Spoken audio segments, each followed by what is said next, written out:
अब जो क्वेश्चन है क्या है, a marble ball of 20 gram falls from height of 10 meter and it hits a spongy bed. Okay, find the impulse by the ball on the bed, also calculate the required time of contact to absorb the whole momentum. Okay, तो इसको आगे बनाने से पहले मैं कुछ आपको बताना चाहता हूँ, थ्योरी समझाना चाहता हूँ। देखो फोर्स क्या होता है याद रखना, ठीक है। फोर्स क्या है? फोर्स है change in momentum divided by time. Momentum याद है ना, कहीं पी ही तो नहीं भूल गए, पी होता है मोमेंटम और momentum p is equal to mass into velocity. Mass into velocity के प्रोडक्ट को कहते हैं मोमेंटम। तो बेसिकली फोर्स को हम थ्योरेटिकली कहते हैं rate of change of linear momentum is force. अब कई बच्चा कहेगा रेट ऑफ चेंज क्या है, तो रेट ऑफ चेंज क्या है, कुछ नहीं, change in momentum divided by time taken, कितने टाइम में कितना मोमेंटम चेंज हो रहा है। अब मोमेंटम दो चीज़ों के चेंज से चेंज हो सकता है, जैसा आपने देखा मास और वेलोसिटी। छोटे लेवल पे मास चेंज नहीं होगा, लोअर क्लासेस में जनरली वेलोसिटी चेंज होगी, स्लो से फास्ट, फास्ट से स्लो। तो कोई मास ऑब्जेक्ट अगर फास्टर या स्लोअर हो रहा है अपनी जर्नी के दौरान या डायरेक्शन चेंज कर रहा है, क्लियर, तो इसका मतलब उसका मोमेंटम चेंज हुआ है। और कितने टाइम में हुआ है अगर उससे डिवीजन कर दें तो हमको पता चल जाएगा कि उस ऑब्जेक्ट पे कितने अमाउंट का फोर्स एक्ट कर रहा था, हाँ या ना? ओके, यानी कि इसको उल्टा लिख सकते हैं कि change in momentum is what, force into time, हाँ या ना? क्लियर।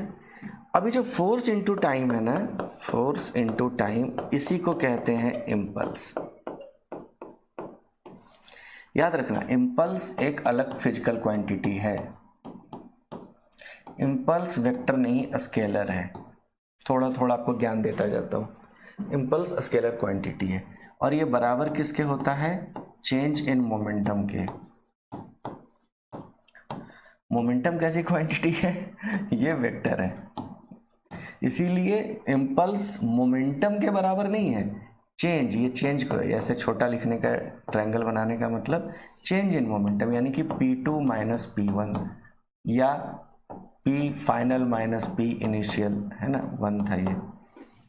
तो चेंज इन मोमेंटम, पहले कितना था बाद में कितना हो गया, बाद में कितना था पहले कितना था, इसके डिफरेंस, है ना, ignoring the positive and negative sign, just value कि भाई कितने का चेंज आया, 10 का, 20 का, 30 का, 0.5, 0.8, जो चेंज है उसी के बराबर इम्पल्स होगा। ऑलवेज रिमेंबर, मोमेंटम की यूनिट होगी सर किलोग्राम मीटर पर सेकेंड, क्योंकि मोमेंटम मास इंटू वेलोसिटी है। रिमेंबर, इम्पल्स का यूनिट होगा सर न्यूटन सेकेंड, क्योंकि इम्पल्स फोर्स इंटू टाइम है। Got it? इसको मैं थ्योरेटिकली भी पढ़ाऊंगा, एक्सप्लेन भी करूंगा, लेकिन मैं सवाल बनाते समय थोड़ा सा आपको रिवाइंड कर दे रहा हूँ। एनीवेज, तो चलो चलते हैं। 20 ग्राम का हुआ था, fall from height 10 metre and it hits a spongy bed, find the impulse by the ball on the bed, also calculate the required time of contact to observe the whole momentum of the ball by the bed. तो हम मान लेते हैं कि ऊपर से गिरा है और स्टॉप हो गया है। Clear sir? 20 मीटर से गिरा, तो पहले निकाल लेते हैं कि उसकी पहले हाइट, मतलब गिरते समय उसने कितनी वेलोसिटी उसमें रही होगी। ठीक है, ऊपर से गिरा है, फॉल किया है, 20 मीटर से गिर रहा है। तो दो तीन तरीका है भाई साहब, मैंने आपको बताया है v is equal to 2gh, v square is equal to 2gh, v square minus u square is equal to 2gh। Free falling के केस में, फ्री फॉलिंग के केस में, फ्री फॉलिंग, तो यानी v is equal to directly क्या हो जाएगा sir, v is under root 2gh, under root 2 into 10 into 20 metre से गिरा है, तो कितना हो गया सर, बताना जरा। 10 का 100 आ गया, 2 यानी 20 आ गया बेसिकली, 20 मीटर पर सेकेंड, यानी उसने उस बेड को, स्पॉन्जी बेड को हिट किया होगा इस स्पीड से 20 मीटर पर, जीरो से। तो चेंज इन मोमेंटम कितना है सर, चेंज इन मोमेंटम कितना है सर, P फाइनल कितना हो गया sir, mass into 20 minus mass into zero, क्योंकि फ्री फॉलिंग ऊपर तो आपने u जीरो दिया है, u तो कुछ है नहीं, और v कितना है सर 20 मीटर पर सेकेंड। तो बेसिकली मास कितना है सर, मास आपको गिवन था कहीं पे 20 ग्राम, 10 मीटर से गिरा है, हाइट ऑफ 10 मीटर, मैंने 20 मीटर से बना, सॉरी भाई, तो सवाल बदल देते हैं ठीक है, वरना पूरा कैलकुलेशन चेंज करना पड़ेगा। कैलकुलेशन आप चेंज कर लेना, 10 पे बना लेना, मैं 20 पे बना देता हूँ, ठीक है। Hit the spongy bed, find the impulse, कितने ग्राम का था, अच्छा बॉल 20 ग्राम का था, सॉरी मैंने इसको 10 ग्राम सोच लिया, कोई नहीं। तो 20 ग्राम यानी 20 डिवाइडेड बाई 1000, ग्राम कोई यूनिट होती नहीं है, किलोग्राम में बदलना पड़ेगा, मतलब ग्राम यूनिट होती है, ऐसा यूनिट नहीं होती है, इंटू 20, तो कितना हो गया सर, 0.4 किलोग्राम मीटर पर सेकेंड, ठीक है सर, यही है ना, आया ना।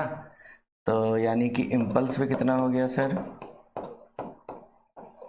इम्पल्स पे कितना हो गया सर, यही हो गया 0.4, लेकिन इसका यूनिट क्या कर देंगे सर, न्यूटन सेकेंड। चेंज याद है ना, मोमेंटम का यूनिट हम लिखेंगे किलोग्राम मीटर पर सेकेंड, जबकि इम्पल्स का वैल्यू हम वही पिक करेंगे, same value, but unit change कर देंगे।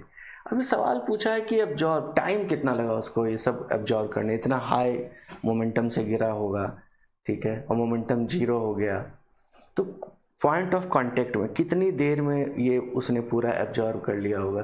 तो सोच के देखो उस पर फोर्स क्या लग रहा था, mg कितना होता है। अब मुझे लग रहा है कुछ कहीं कैलकुलेशन मिस्टेक, क्वेश्चन डिजाइन में एक्चुअली ना ये सारे क्वेश्चन मैं खुद से डिजाइन करता हूँ, तो कई बार वो हो जाता है, ठीक है, मैं सोचता हूँ कि कट कॉपी पे सवाल नहीं दे के कुछ सवाल आपको करूँ। तो कितना था, 10 ग्राम था ना, 20 ग्राम था, 20/1000, मैंने कहा नहीं गलत होगा 10, तो ये तो 0.2 ही निकल गया। सो ये क्वेश्चन ही न्यूमेरिकली रॉन्ग हो गया, ठीक है, फोर्स ज़्यादा बड़ा हो गया।